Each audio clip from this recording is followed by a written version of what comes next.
Nú skal sjá, nú búin að horfa á þetta í allan dag, við skulum sjá. Þetta ekki svona, þú ertu að æfa þig algjörlega. Ég búin að alveg undirbúa mig. Klippingin og. Já, algjörlega. Já, mér langar að segja ykkur aðeins frá, þetta verður svona reynslu saga. Ég fekk hrós hér áðan þegar sást hvað ég væri með margar glærur, sko, þær eru ekki verulega margar, en það sem ég langaði til þess að segja ykkur frá í rauninni svona mín reynsla, stutta reynsla af notkun Big Blue Button og svona af hverju ég fór út í þetta og hvernig, svona hvað ég hef rekið mig á og vonandi eitthvað sem þið getið tekið með ykkur.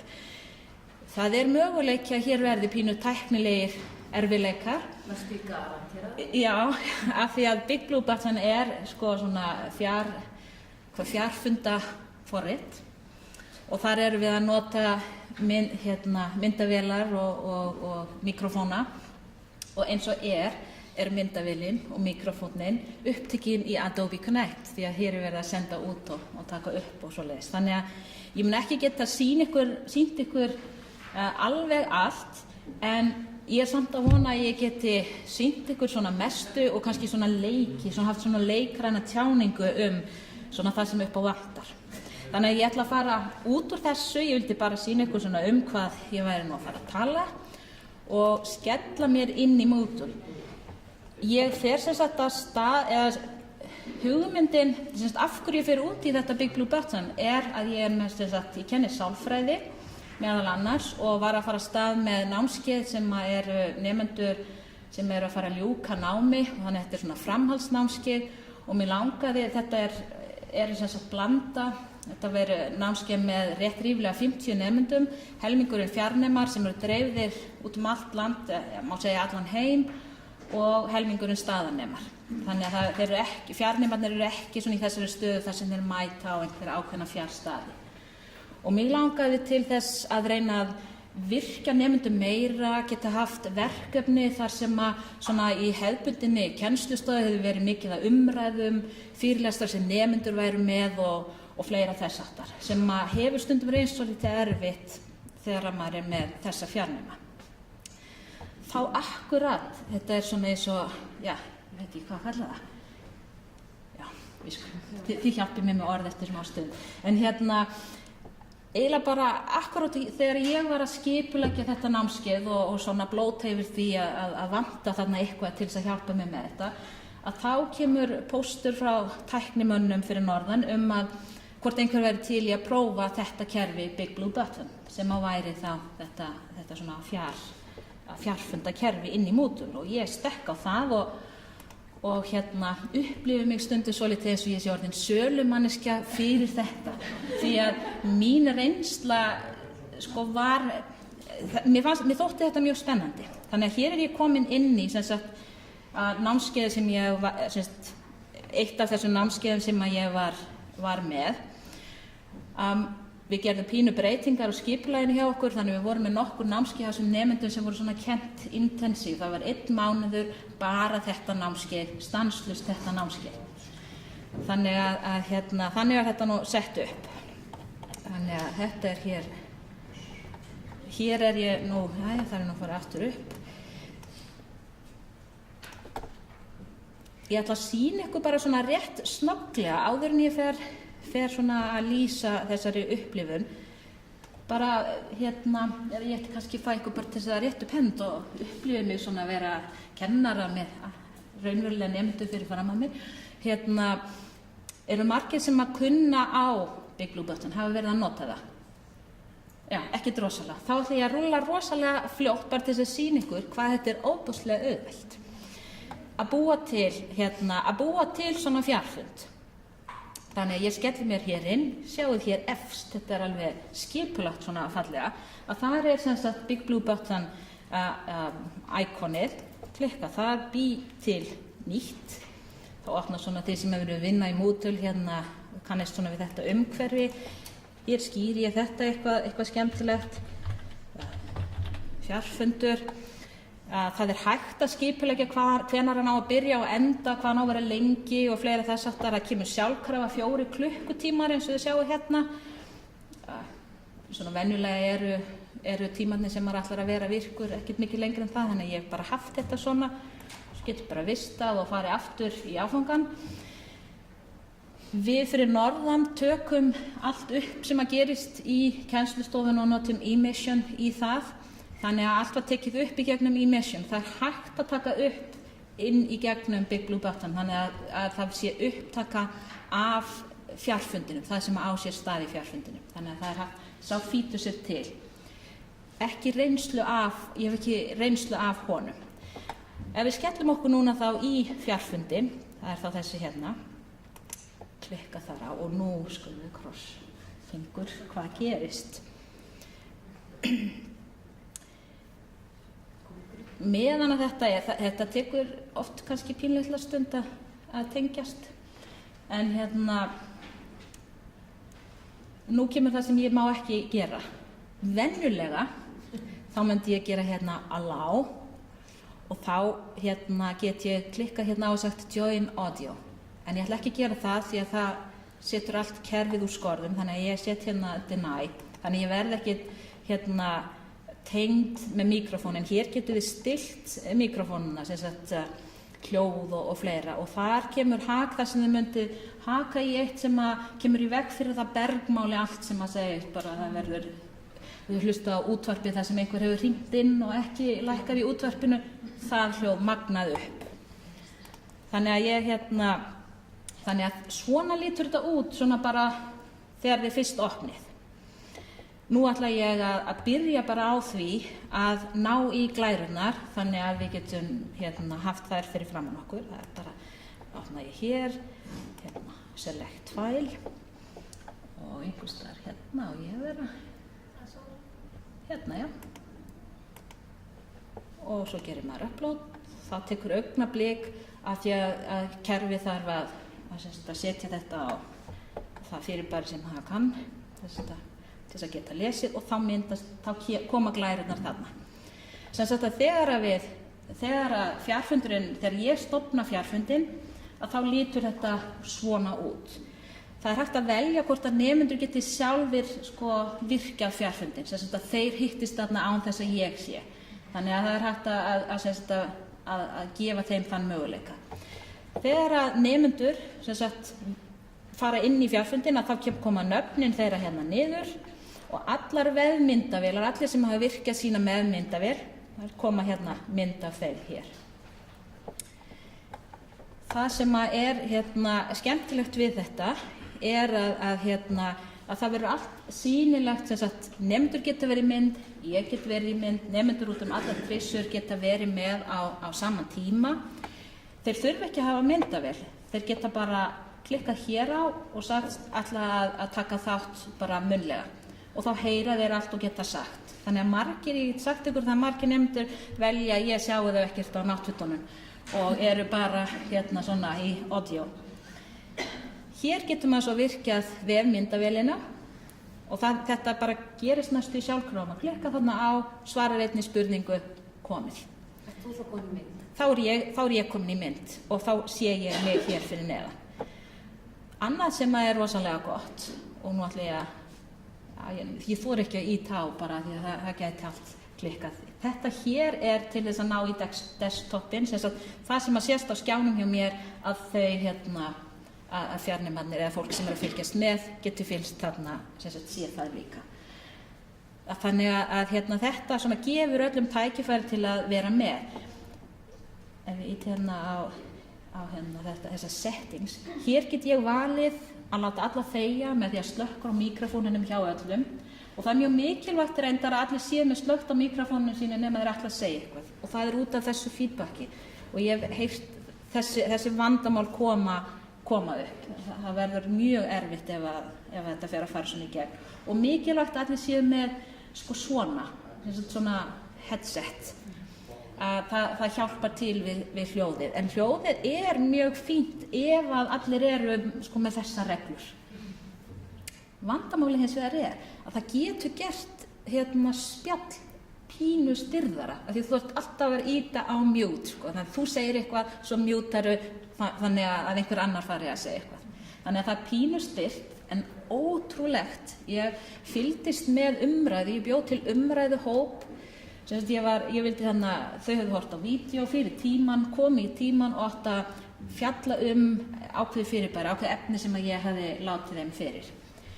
Ég var með hóp á staðnum sem ég skipti í hópa, svona klassískur umræðuhópur. Svo var ég með 9 nemendur sem að voru inn í gegnum Big Blue Button og þeir voru að tala saman, sín á milli. Ég setti headseti mitt í þannig að ég gat njósnað allt sem þau voru að segja en umræðurnar voru ekki útvarpaðar í stofunni. Og þannig að ég hlustaði á þau. Svo kom upp hjá einum 3 nemendum í þessum hópi að hljóðið var ekki að virka hjá þeim. Og þá kom þetta góða notu, spjall, skriflegt spjall sem hér til hliðar. Og hér get ég skrifa hvað sem rosalega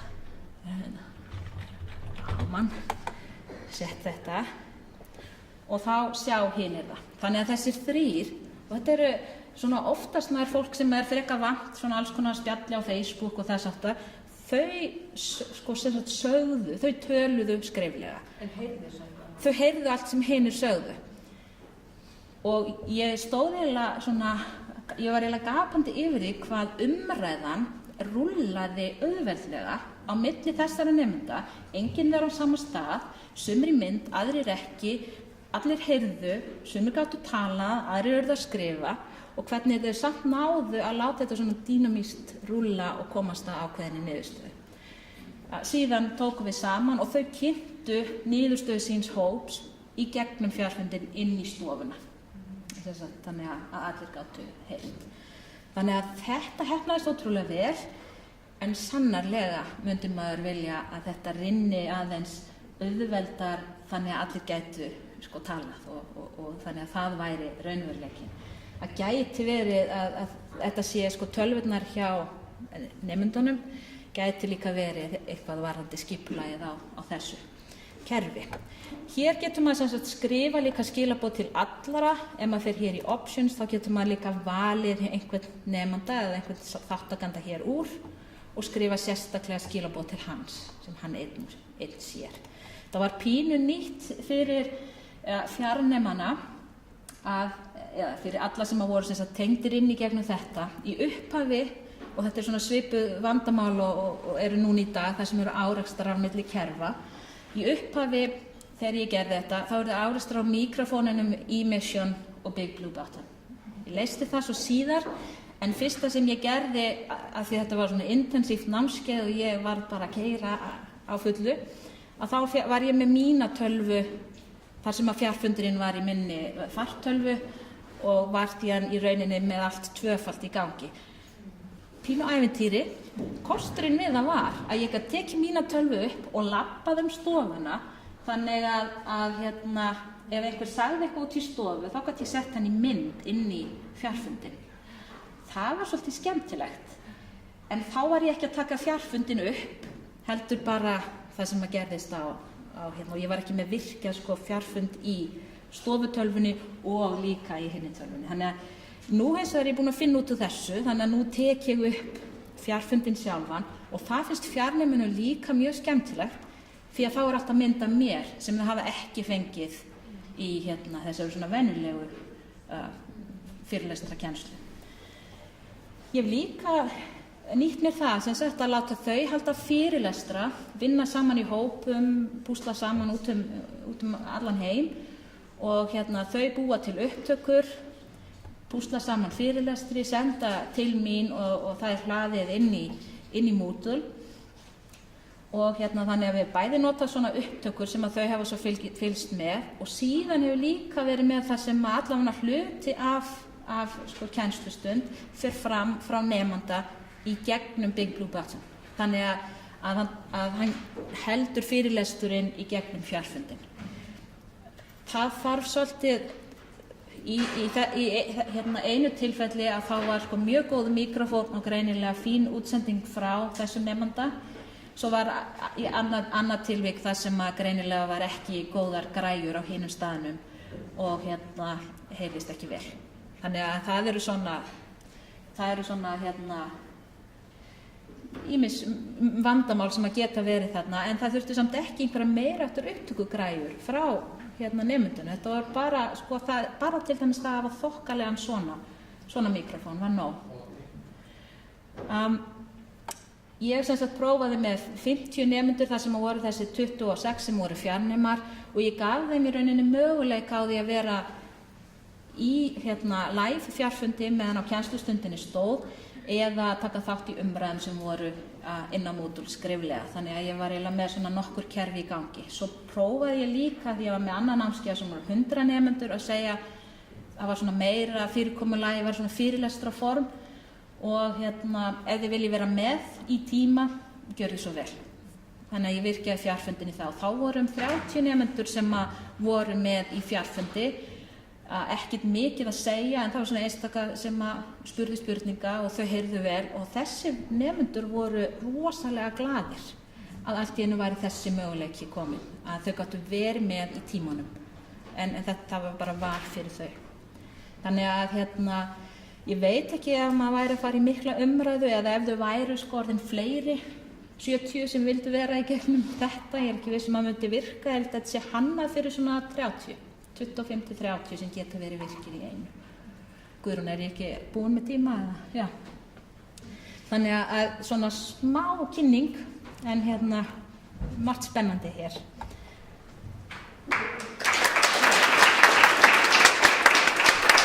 Já, ég var beðinn að kynna Adobe Connect sem í raun og veru nákvæmlega eins kerfi, byggir á sömu tækni og Big Blue Button. Big Blue Button ókeypis, open source kerfi og Adobe Connect sem sagt framleitt og selt af Adobe og rándýrt. En Háskóli Íslands nýbúinn að fá aðgang að þessu kerfi í gegnum alþjóðlegt samstarf eða norrænt samstarf og ég á nú ekki von á öðru en að það opnist fyrir bara öllum háskólum fljótlega. Ég held að það sé nú stefnan.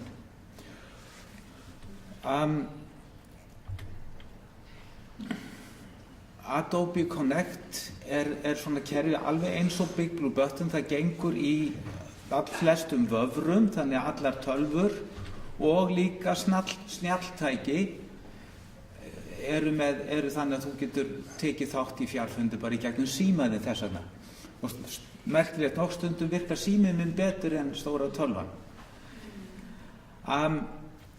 Ég ætla aðeins að koma til þeir eru búin að sjá hversu auðvelt að koma sér kring og ég ætla ekki að endurtaka það sem hún sagði en sýna ykkur svona lítur glugginn út í Adobe Connect og þið sjáu þessi glugganum skiptnir í nokkra reiti.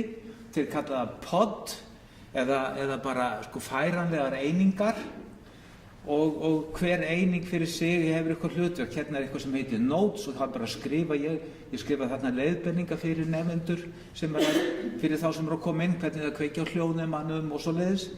Svo hérna svona próf eða könnun ef þú vilt fá að vita hvernig skapi fólkið eða hvort því finnst þú skemmtilega leiðileg eða hvort það viti eitthvað jólasvein eða ekki, eitthvað svoleiðis. Hérna setti ég dagskrá fundarins, hérna þetta spjall sem við vorum að tala áðan og þáttakandalistinn. Og menn hafa 3 hlutverk, eru gestgjafar, kynnar og þáttakendur. Og þá fylgir ákveðið réttindi því. Gestgjafinn getur gert allt og kynnin getur kveikt og slökkt á myndavélum og hljóðnemanum og þáttakendur geta bara fengið hljóðnema ef að gestgjafinn gefur honum hljóðnema. Og svo hérna mynd upptaka og þessi mynd tekin bara hérna úr einhverju kennslustofu og þá ég með annars vegar með tölvuna mína fyrir framan mig og þið sjáðu hérna að þetta mynd af mér sem sagt og svo önnur tölva sem snýr út í salinn og sýnir það. Þannig að þeir sem voru að fylgjast með þessum fundi, þeir gátu séð bæði mig og hluta þátttakendur. Og bara svo annað dæmi hérna.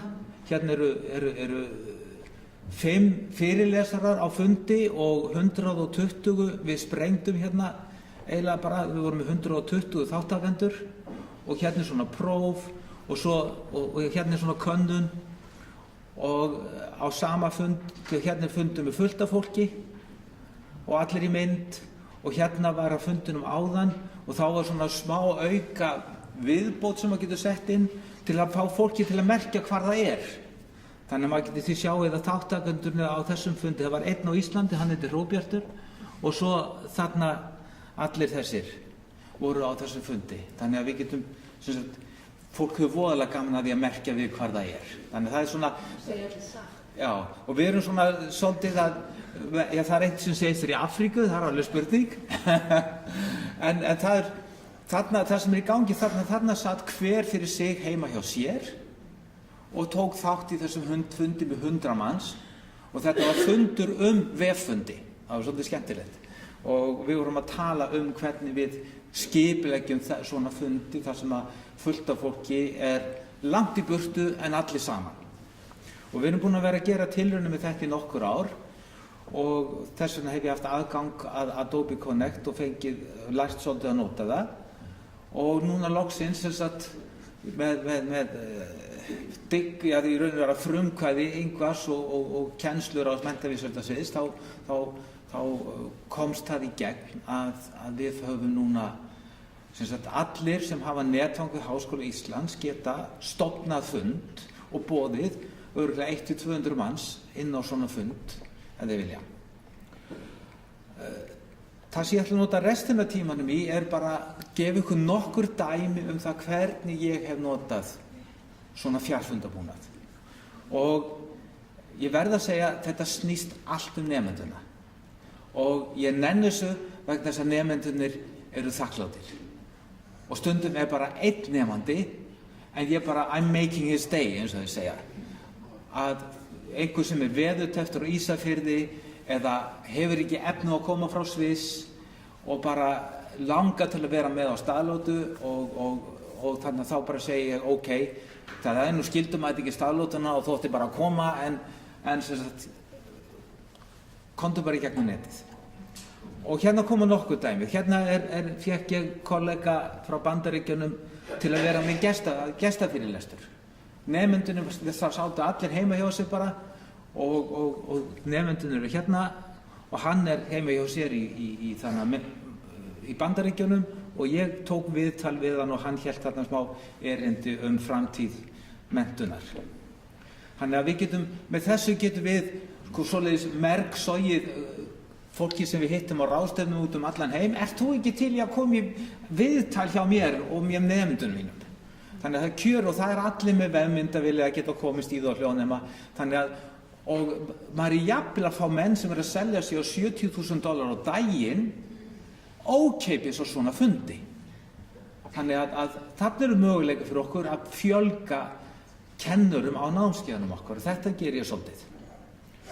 Og svo sjálfsög að láta nemendurna halda fyrirlestra.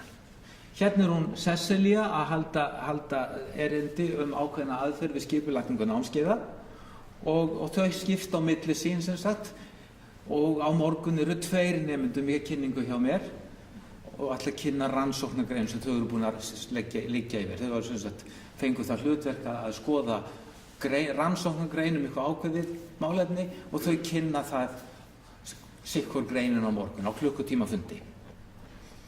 Og þá erum við yfirleitt með þá sem eru að kynna í mynd og svo erum við stundum nokkuð hérna inn í kennslustofu til þess að bjóða upp á að þeir sem vilja hitta fólk og koma við fólk og sjá fólk raunverulega, þá koma þau hingað og hinir eru heima hjá sér.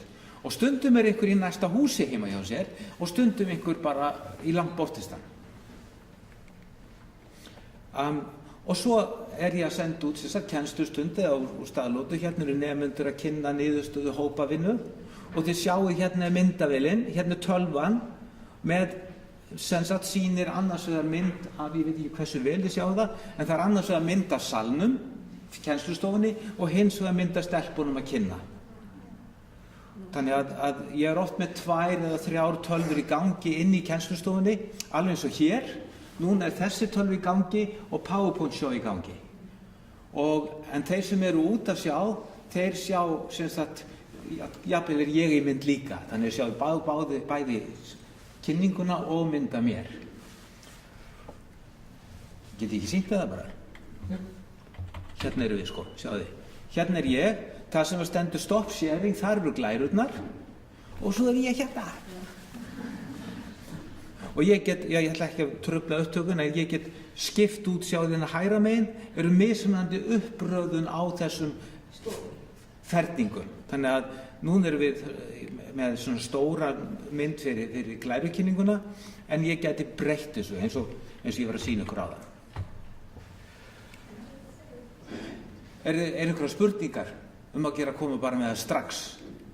Já. Já, hvað þarf þessar nemandinn að hafa til að geta tekið það? Hann þarf tölvu eða síma. Já. Og ef hann er með síma þá þarf hann bara síman. Ef þú með tölvu þá er nú betra að hafa heyrnartól og annarkort heyrnartól með hljóðnema eða góðan hljóðnema sem þú getur hengt á því hér. Hvað geta margir verið í mynd? Það er svolítið, sko, það fer óbærslega mikið, sko, eftir kerfum, hver sér kerfið þitt. Big Blue Button býður upp á 25. En ef þú tengir saman marga servera, að þá getur haft fleiri. Kerfið sem við erum að nota í gegnum Danmörku, það veit ég ekki, en við sprengdum samskonar kerfi sem í Svíþjóð.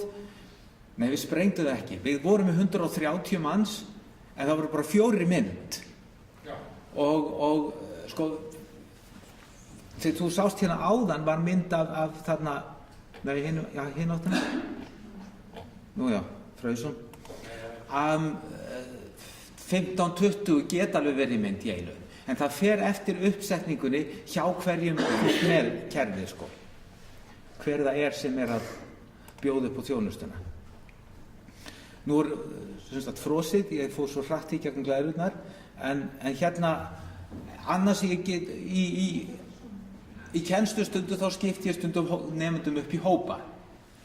Og hér eru sem sagt 1 hópur, 2, 3, 4 hópar og þau sjáið hérna á tölvunni er annar hópur í gangi. Þannig að þau sem eru online, þau mynduðu sérstakann hóp og þau voru að tala saman. Þau voru að leysa verkefnið sjálf í sínum hóp, á meðan hinn voru að leysa verkefnið hver fyrir sig og glæran á undan, hún ætti að sýna ykkur sem sagt hvernig það er þegar einn nemandi fær að vera með í hóp.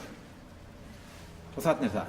Sem sagt hérna sitja þær, eru að tala saman og myndavélin er á tölvunni minni þannig fyrir aftan þær og sá sem er í mynda er á heima sér þetta svona. Hérna er hún Vala og þarna er Friðgerður og hérna er Friðgerður og hérna er Vala.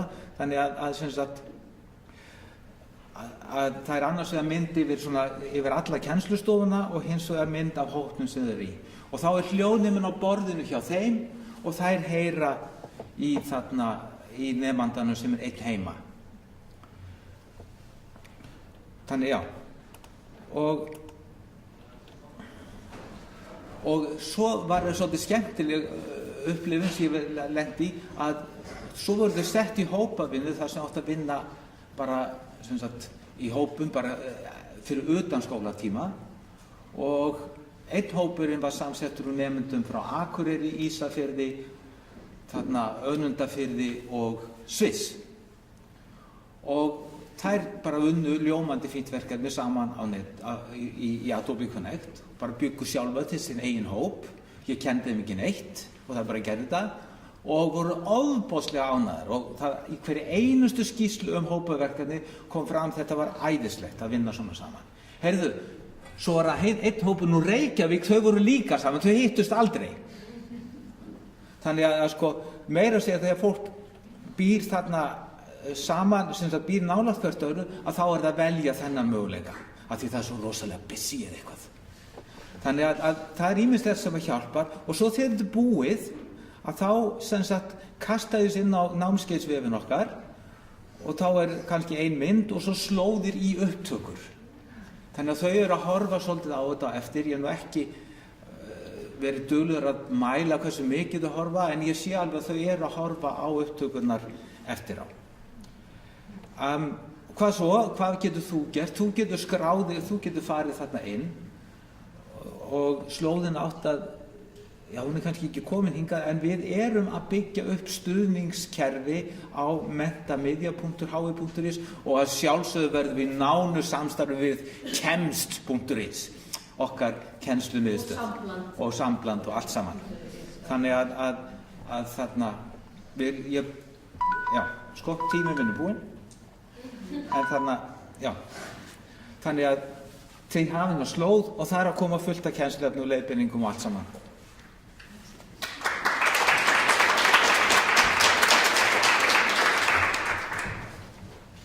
Já, góðan daginn. Það allir í mér, það ekki?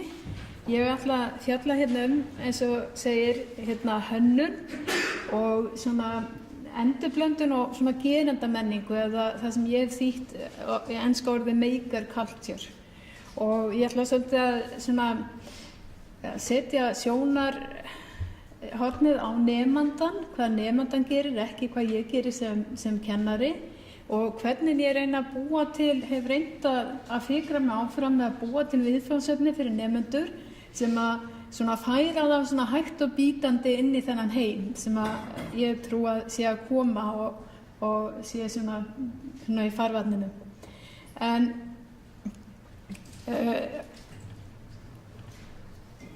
ég svona aðeins til að setja ykkur inn í þennan hugsunarhátt, að þá þetta hugsunarháttur sem byggir á svona opnu umhverfi, opnum hugbúnaði kannast margir við, en færri hafa heyrt hugtakið opið vélbúnaður, þar sem að líka vélbúnaðurinn, líka vélarnar sjálfar eru allar þannig að hver sem getur tekið vélina sundur.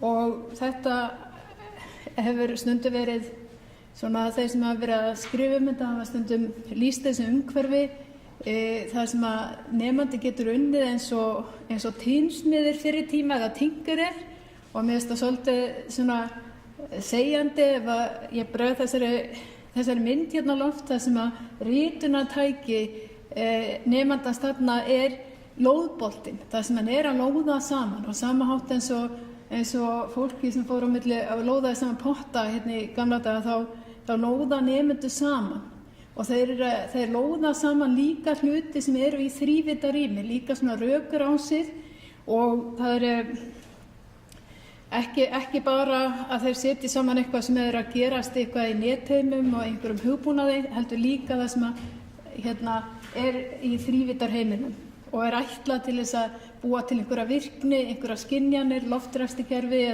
eða vélmenni sem fara áfram. Og ég hef svona undanfarin ár verið að skoða nokkur svona samfélög sem að nota þeir að nota viðhorf og nota vinnubrögð sem að við í námsumhverfi skólana getum lært af. Og þessi samfélög eru til dæmis hackerspace sem að spretta upp úr svona hakkarasamfélögum, þar sem að fólk tekur eitthvað hlut og breytir virknans, hikar ekkert við, segir ekkert það sem að framleiðandinn ætlast þess að ég geri við þetta, ég geri þessu bara, ég reyna að finna eitthvað nýtt og breyti þessu. Og síðan það sem að hefur líka verið kallað makerspace svona aðeins nýrra og tengist kannski menntamáli meira. Og síðan hefur við verið að skoða undanfarin ár þessi FabLab sem eru komin á nokkrum stöðum landið, og þá hugmyndafræði sem bak við þau, svona stafrænar smiðjur, þar sem hann notar hugbúnað og býr til eitthvað í sem þrívíddarverkfæri, þrívíddarhluti.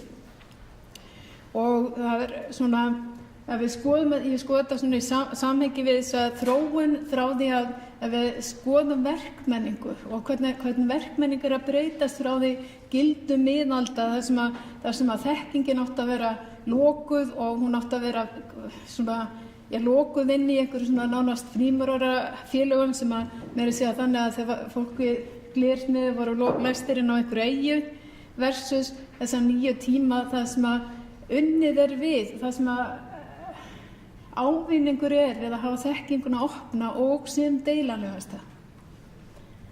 Og þetta það sem ég ætla aðeins að spjalla það hvernig ég reyna að búa til verkefni fyrir nemendur, og þetta eru þá nemendur sem eru í upplýsingatæknimiðlun, þannig að þetta svona pínlítið svona tæknilegri heldur en kannski ég var að kenna tungumálið eitthvað þess áttar.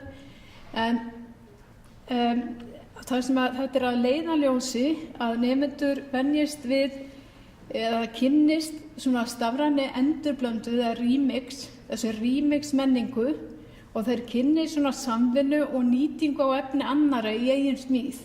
Og þetta svolítið svona öðruvísi og hugsanlega skjön við það sem annars staðar sem rík áhersla lögð á afar vandaða heimildanotkun og að það sé svona skörp skil á milli þess sem þú gerir og það sem skörp skil á milli viðvanningsins og fræðimannsins og þú mátt ekki nota efnin á einhverja ákveðna vegu. Og þetta vinnulag, þessi svona sama vinnulag sem hefur verið að þróast upp í Wikipedia samfélögum eða samfélögum opið efni og samfélögum opin hugbúnað, og væntanlega núna að spretta upp samfélögum opin vélbúnað. Og síðan ætla ég að tala vinnu, og þessi verkefni sem ég reyna að gera eru vinna í námsumhverfi þar sem við erum ekki eingöngu að vinna með tæki og tól sem að tengjast prentmenningu og eiga að vera eitthvað sem afurð náms á ekki bara vera eitthvað sem að þú getur prentað út, eða form þess sem að nemandi gerir á ekki að vera eitthvað bara sem þú getur prentað út eða sem þú getur varpað upp á skjá. Við getum nefnilega skoðað hvort að í mörgum námskeiðum það ekki einmitt. Það að skrifa skýrslu, það að skrifa ritsmíðar og svo framvegis. Þannig að formið, afurðin, hvað mikið sem að hugsunin sem lögð í það sem nemandinn gerir, en það runnið upp úr prentmenningunni. Og frekar að reyna að skoða og beina nemendum í að búa til eða gera verkefni þar sem að afurðin einhver svona smíði þar sem að þeir geta hannað einir eða með öðrum í tvívít eða þrívít, og ég myndi vilja vera eingöngu í þrívít en tæknin bara ekki á þeim stigi að ég gæti gert það í augnablikinu, og auk þess sem að tvívít, það að hann í tvívít það auðvitað hægt að skera í svona leysiskerum og fleiri tækjum, þannig að það er svona leiðirni inn í þennan þrívítarheim sem við erum að fara inn í.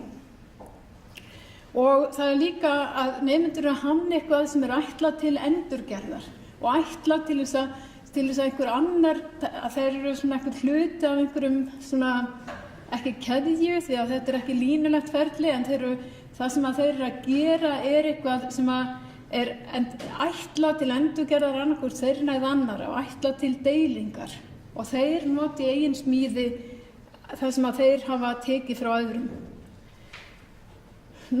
Ég líka að reyna að gera svona, eins og ég sagði ykkur áðan og ég sýni ykkur svona aðeins myndrænt, svona ég reyna að fella þetta inn í svona gerendamenningu eða maker culture og þessum smiðjum, og svona eitt lykil atriði sem að mann heyrir sífellt muni heyra í fréttum og opinberu umræðu, ég veit ekki hvort það hefur einu sinni fengið ennþá íslenska þýðingu, en það Internet of Things. Það þegar netið stafræni heimur að fara út úr tölvunum og tengingunum, heldur komin inn í flestar tæki eða mjög mörg tæki í rými okkar, og ekkert endilega tæki, heldur líka bara spjald upp á vegg eða eitthvað strikamerki á vöruna sem við kaupum, einhverja merkingar sem eru á okkur sjálfum eða hlutum í umhverfi okkar sem að talast saman og myndar einhvers konar virkni eða heild. Og síðan eitt sem ég hef ekki unnið með, ég hef ekki haft tækifæri til að minna með en langar til þess að gera á næsta misseri, það að tengja þessa hugsun inn í það sem heitir það heitir svona sandkassaleikir eða það er svona opnir leikheimar og það sem að leika veröld, það sem að þú hefur ekki, það er engin svona ein tilbúin heimur og reglur sem þú ert að fara eftir, heldur byggir eitthvað upp og það er kannski einfaldasta dæmi og vinsælast í augnablikinu í dag til þess að sem dæmi þetta er Minecraft sem er mjög mikið notaður þetta kennurum og þá ekki síst kennurum sem eru að vinna á grunnskólastigi og K12 stigi í að prófa ýmiss konar námsumhverfi og námsgögn. Nú, ég hef reynt að beina nemendum á verkfæri sem og ekki svo sem reynd að beina þeim, heldur skylda þau til þess að vinna sem mest með námsverkfæri sem eru eru sett upp með þennan hugsunarhátt í huga og það sem að þú átt að deila með öðrum, það er beinlínis einhver takkja sem stendur remix og þú sækir þér og þú lærir með því að læra af öðrum og með því að við getum kallað að stela af öðrum, stela vinnu annarra, þú lærir með því og með því að setja saman og þín afurð er hugsalega þegar þú ert byrjandi allavega ekkert annað heldur en að setja saman efni kannski frá mörgum öðrum og það er alveg mikið vinna fólkin í því eins og þú mátt alveg gera þetta, það er svona töfundaréttalega er það mögulegt og það er líka í þessum hugsunarhætti sem ég hef reynt að vinna við í sambandi við þessa gerð verkefna það mjög mikilvægt að þú vinnir í höfundaréttarlegum umhverfi það sem að mátt deila. Það er eiginlega stórkostlega mikil þröskuldur og þá er það dæmi það er Creative Commons. En sem dæmi þessi námsumhverfi þá er þarna webmaker og það er svona skjámynd af því það sem að nemandinn býr til og þetta er allt opin verkfæri þar sem hver sem getur farið á það. Síðan er það forritunarumhverfi sem heitir Scratch sem einmitt byggir á þessu eru alveg fyrir börn frá 8 ára aldri það sem byggir á því að þú getur bæði skrifað upp frá grunni sem að fæstir forritarar gera. Það er ekkert eðlilegt umhverfi frá forritari sem að hanna stórt kerfi heldur hann að vinna, hann er bara svona lítil bútur í stærri heild og hann getur sótt sér úr einhverju safni og endurblandað efni frá öðrum. Og í þessu tilfelli eða þessu forritunarmáli þá er forritunin fólgin í því að raða saman svona kubbum. Nú, ég held að ég hafi kannski ekki hverju komið langt á tímanum. Já, ég ætla bara að fara mjög hratt í þetta var svona dæmi þessi forritunarumhverfi og hér er dæmi verkefni sem ég var með á seinustu önn, það er í tvívít og þrívít, annars var það svona Inkscape forrit þar sem að þau gátu skorið annað úr geislaprentara eða búið til svona kvika eða persónu til að nota í teiknimyndum forritunarmáli og það ætla þess ekki minn en það þurfti náttúrulega endilega að hringja síminn þegar ég tala þó hann hringi ekki neitt í marga daga en það er stafræn svo þessari önn þá hef ég verið að prófa mig áfram með að fara með nemendur í og tengjast þessu FabLab. Við hefum því miður ekki getað nota þrívítaprentara vegna þess að þau kom ekki fyrir en að námskeiðið var búið en langar til þess að prófa það á næstunni. Nú og hér eru svona, ég ætla að fara bara fljótt yfir, ég held að ég sé bara búin. Ég held að ég sé líka búin með tíman að það ekki. Takk fyrir.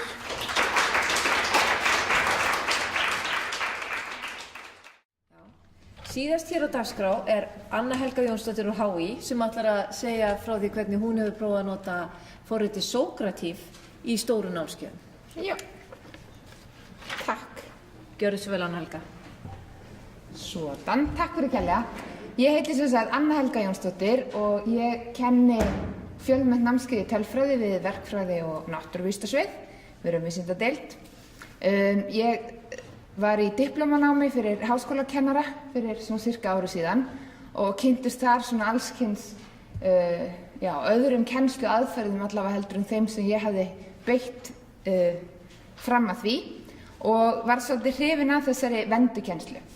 og ég þarf nú örugglega ekkert að segja ykkur hérna frá út af hvað verndarkennsla gengur, en mér langar kannski að heyra í ykkur hversu margir hérna inni hafa eitthvað verið að leika sér með verndarkennslu. Já, svona cirka helmingur. En það sem ég gerði allavega, það má gera þetta á ýmsa vegu, en ég tók upp myndbönd fyrir nemendurna, gerði það aðgengileg á vef og fyrir ykkur sem eru hérna við Háskóla Íslands þá kannski get ég bent á það að það er mjög fín aðstaða á kennslumiðstöð að gera þetta og nýtti ég með það og gerði svo bara myndbönd heima í stofu og gerði aðgengileg bara í gegnum Moodle. Og ef þið viljið skoða eitthvað af þessu þá sett ég inn myndbönd inn á bæði Vimeo. Þar eru svona fyrirlestrar þar sem ég er að falla svona fræðilega einhverjar tölfræði aðferðir og er að reikna einhver dæmi á þessum myndböndum og þessi myndbönd getur maður nálgast með að fara á Vimeo og bara leita Anna Helga eftir notendum. En svo hef ég unnið með í samstarfi við samstarfskonu mína Sigrúnu Helgu Lund, myndböndum tölfræði hugbúnaðinn R, ég veit ekki hversu spennandi ykkur finnst það, en þessi myndbönd má finna inn á YouTube og þar erum við með rás sem heitir einfaldlega tölfræði HÍ og það er hægt að fara þangað og skoða þau myndbönd ef þið hafið áhuga á því. En ég ætla ekki að tala mikið það, ég ætla meira að tala hvað svo. Nú er ég búin að gera myndbönd aðgengileg fyrir nemendurna og þá er rauninni búin að halda þennan hefðbundna fyrirlestur sem ég myndi venjulega gera þegar ég mæti svo í kennslustundina. Og hvað þá að gera í kennslustundinni? Ég sá að þarna gafst allt í einu tími að fara dýpra í efni sem ég hefði ekki getað gert áður og ég kenni tölfræði svo það er auðvelt að tengja það svona hvað er að gerast í þjóðfélaginu svo ég hafði allt í einu tíma í það sem var einstaklega skemmtilegt. En svo var það sem kannski var mest krefjandi, það var að fá nemendur til að vinna í tímum, að virkja nemendur í tímunum. Og eins og ég sagði ykkur þá er þetta fjölmennt námskeið, þetta eru kannski 200 manns sem mæta í tíma, þannig að ég fór svolítið að klóra mér í höfðinu hvernig maður að fara að því. Og þá kynntist ég skoðaði aðeins á stóra neti og það var hugbúnaður sem ég fann sem heitir socrative.com og það má fara þannig inn á socrative.com eða það er komin ný útgáfa af þessum hugbúnaði sem finna má á beta.socrative.com eins og þið sjá þarna neðsta punktinum.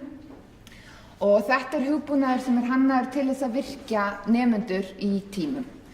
Og hann virkar á svipaðan hátt þegar við væntanlega talað svona klikkars, þess að nemendur sitja með einhvers konar fjarstýringu í tíma, kannski með 4 tökkum og svara svo A, B, C, D eða hvað nú er. Kennari getur varpa fram einhverju svona fjölvalspurningu.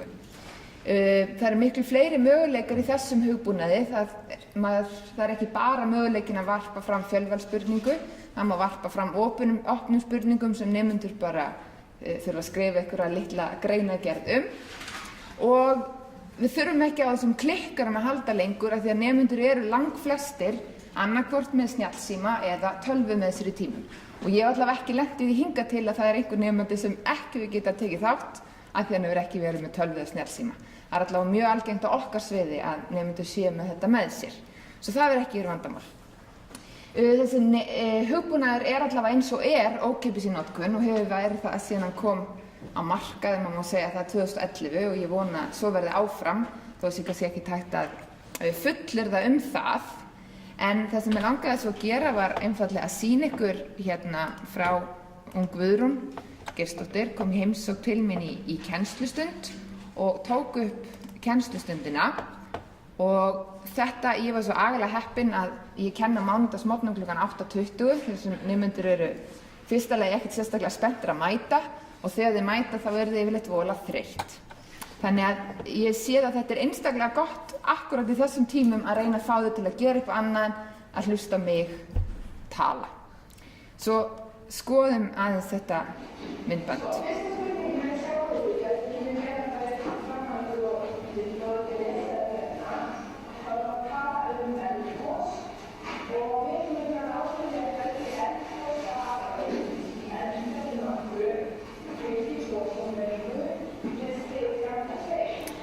Ég varpa sem sagt svona einhverju spurningu og svo fá þau svolítinn tíma til þess að reikna. Þarna sjáu, ég get sýnt ykkur að betur á eftir, þarna geta þau fylgst með í rauninni svörunum, en ég fel þetta svona rétt á meðan þau eru að svara. Ég myndi lækka aðeins í hljóðinu hérna, en jæja. Svo geng ég einfallega bara og aðstoða þá nemendur sem þurfa á hjálp að halda. Ég hvet þau til að vinna saman 2 og 2 og þau eru mjög duglega að hjálpa hvort öðru. Ég veit ekki hvort þið sjáu það, en ég get fylgst með því hérna upp í horninu hversu margir nemendur eru inn í kerfinu og ég get séð hversu margir nemendur hafa svarað spurningunni nú þegar, svo ég get fylgst með svona hvernig gengur hjá þeim.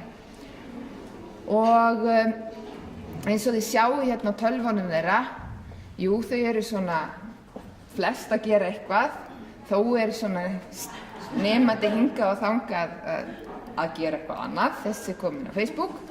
Aðrir nemendur nýta tíman betur, þessi nemandi hefur fengið rangt svar, það er komið hérna rautt á skjáinn hjá honum og velur þá að fara aftur í glósurnar og lesi svolítið til það.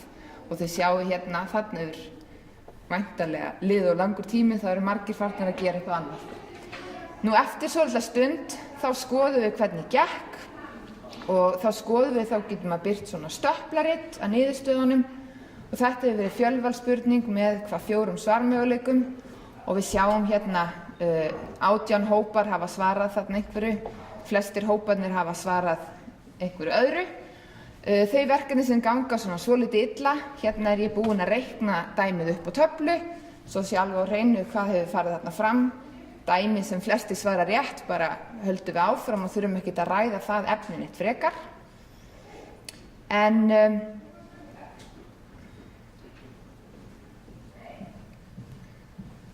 það er svolítið erfitt að meta hvenær á að hætta og hvenær á að skoða niðurstöðurnar.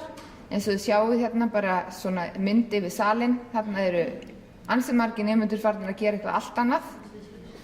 En þó eru einhver að reikna, ég er farin að undirbúa næsta dæmi þarna á töfluna. Svo þetta er eitthvað sem maður þarf að læra og finna út hvernig best er að gera. Svo rétt í lokin bara sýna yfirlitsmynd þar sem þið eru að fara.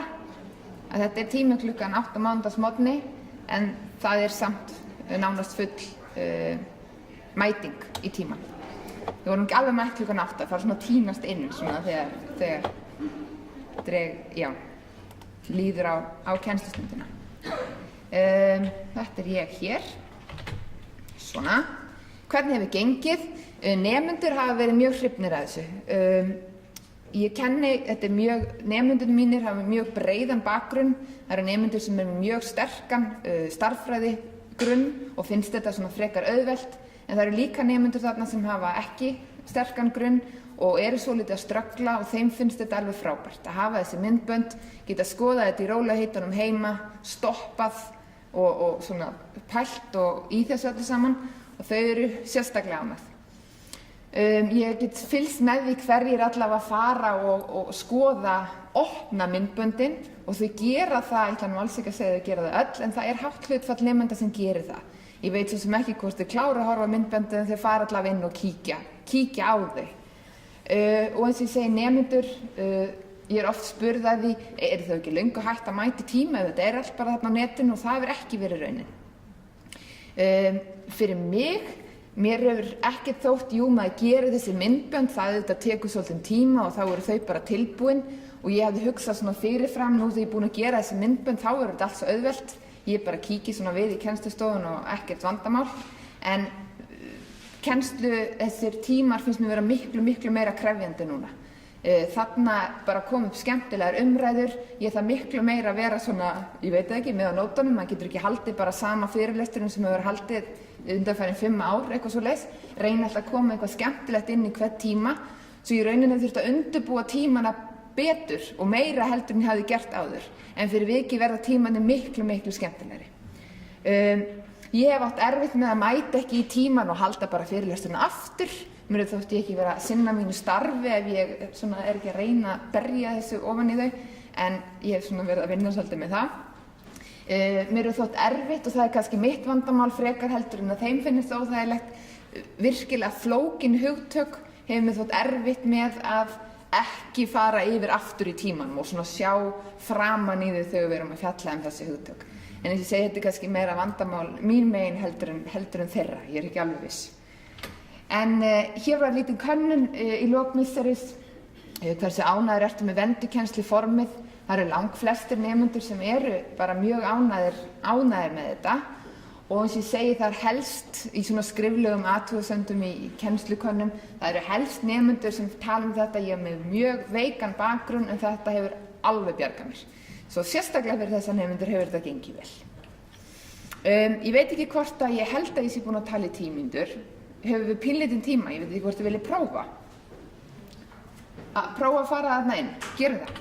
Að ef þið farið inn í símanum ykkar eða vélunum, inn á beta.socrative.com, þá ætla ég að gera slíkt hið sama. Hér sjáu þið það, beta.socrative.com. Ég ætla að fara inn sem kennari. Þess að ég segi, það er ókeypis að stofna svona aðgang. Þess ekki. Og, úps, ég gleymi hérna einu elli, það mér ekki happa.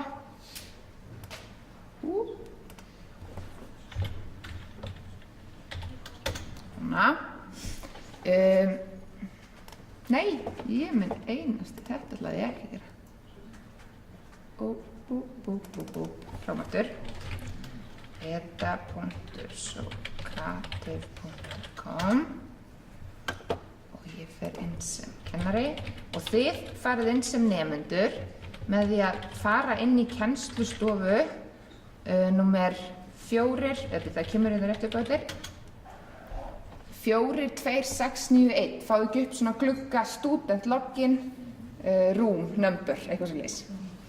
Svo þið farið inn í 42691 og var einhver að vara með við að netið hérna inni verið leiðilegt. Komist þið inn?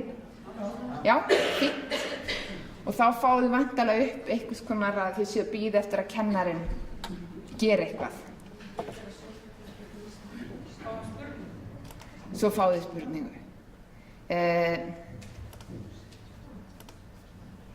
Eins og ég segi, það er að velja að senda svona fjölvalsspurningar. Nú er ég bara búin að búa til eina fjölvalsspurningu. Það er hægt að senda opna spurningar. Maður getur valið að vera með fullt af spurningum og að nemendur bara fari í gegnum á sínum eigin hraða eða senda eina spurningu í einu. Og ég ætla bara að senda ykkur eina spurningu. Þið þurfið ekki að segja hvað þið heitið. Og nú væntanlega hafið þið fengið spurningu, vona ég. 3, 4, og hérna getið fylgst með, það eru 11 nemendur inn í kennslustofunni. 4 nemendur sem hafa svarað. Einhver að hugsa sig Og svo getum við, eins og ég segi, venjulega þegar þau eru að reikna þá bara hef ég þetta svona lokað og svo getum við skoðað hérna hvernig það eru 100%, það er ekkert sérstaklega gott svarhlutfall hérna, en hérna eins og þið sjáu þá er þetta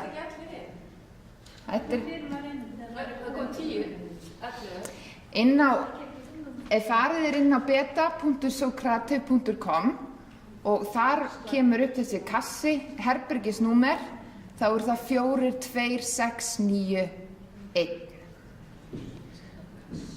Sjáu það hér. Það verðist ekki virka alls þetta númer.